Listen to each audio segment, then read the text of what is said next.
For to be free is not merely to cast off one's chains, but to live in a way that respects and enhances the freedom of others. As the world changes, far and few between will you find people who have a genuine passion for something as simple as to exist peacefully among all people. This week, on December 5th, 2013, the world lost an amazing man. One who truly loved and cared for others in a way that today is scarce. One who believed in freedoms for all and spent his whole life working to make sure he left a better path for us to walk.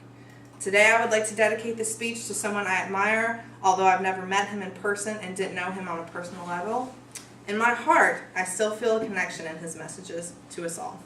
His words uplift us, warm our hearts, and cast a bright light on our hopes and dreams and inner struggles, and remind us all that when people are determined, they can overcome anything. Today I use my last speech in class to commemorate Nelson Mandela. We were all saddened by the news of his passing this week. Majority of those in my generation taking to Twitter and Facebook, quotes filling up my newsfeed. While most of us have some good general knowledge of this man, few really know much about his life as a whole.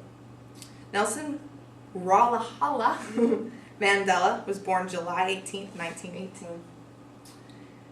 His father was a chief in the Thimbu tribe in a South African village in Mvezo.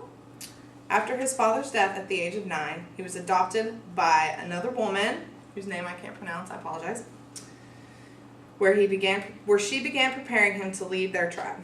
When he fled to Johannesburg, he became a law clerk.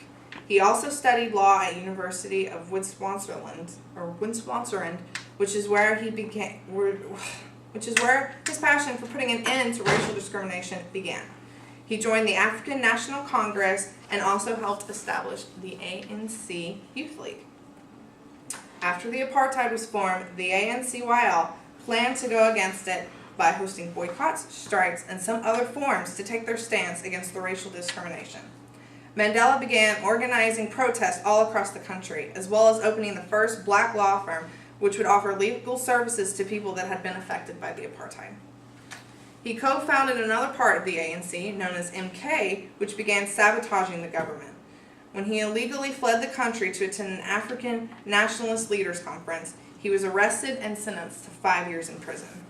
This was only the beginning of his prison time, as evidence was found that included him and other MK leaders that implemented him on treason and conspiracy.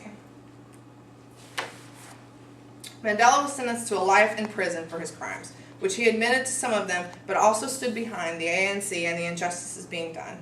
He said, "I have cherished the ideal of a democratic and free society in which all persons live together in harmony and with equal opportunities. It was his ideal which I hope to live for and to achieve.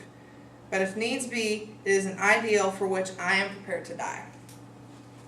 Mandela spent 27 years in different jails. The first was Robben Island Prison, where he was confined to his cell that was absent a bed and plumbing. Because of his color, he was often given less rations and fewer privileges. Often he was even subjected to cruel and humiliating punishments.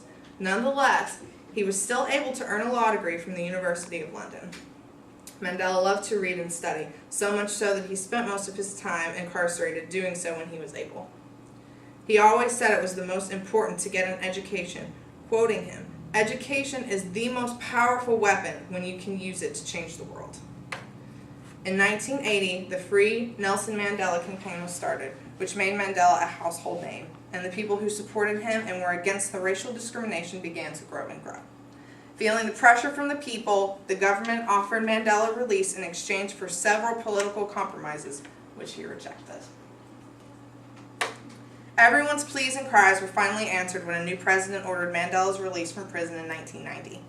After he was released, he led the ANC in negotiations with various groups of government in South Africa to end apartheid and put an end to the discriminative government. This led Mandela to the Nobel Peace Prize in 1993 and eventually to an overwhelming majority vote for him as the first black president of South Africa. During his presidency, Mandela made huge strides towards racial discrimination. He promoted peace and acceptance in his country. He promoted social and economic programs in South Africa designed to improve the lives of the black population. His country has become united, improving the relationships between black and white, proclaiming that now South Africa was a rainbow nation at peace with itself and the world. In 1999, he retired from politics after his first term as president. Nelson Mandela did great things with his life because he was determined to improve our world.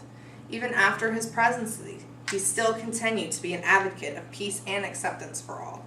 His organizations such as the Nelson Mandela Foundation and the Elders continue to improve the lives of others, as well as educate people on the importance of accepting each other as people. Mandela has also been an advocate for AIDS awareness, even losing his son to the disease in 1995. Even though now he is absent from this world, his love for compassion for others is something that will live on forever. Although we still have racial issues, today in this day our society has accepted each other as a people. Nelson Mandela wanted to change life for himself and for the ones he cared about. He wanted to make a difference to his people. Even after being tortured in prison and spending decades behind bars, he still persisted with hope and faith, keeping his goal in his mind and doing what he needed to accomplish it. He never lost faith in people, even when it seemed all hope was lost. People like him are few and far between these days. And I hope that we can all appreciate the life we have come to know and will further continue to accept and love each other as one. To Nelson Mandela, may he rest in peace. Some of his greatest quotes were, "Real leaders must be ready to sacrifice all for freedom of their people. There is no passion to be found playing small and settling for a life that is less than the one you are capable of living. A good head and a good heart are always a formidable combination. And everyone can rise above their circumstances and achieve success if they are dedicated to and passionate about what they do." Any questions? All right. Thanks, you guys. Appreciate it.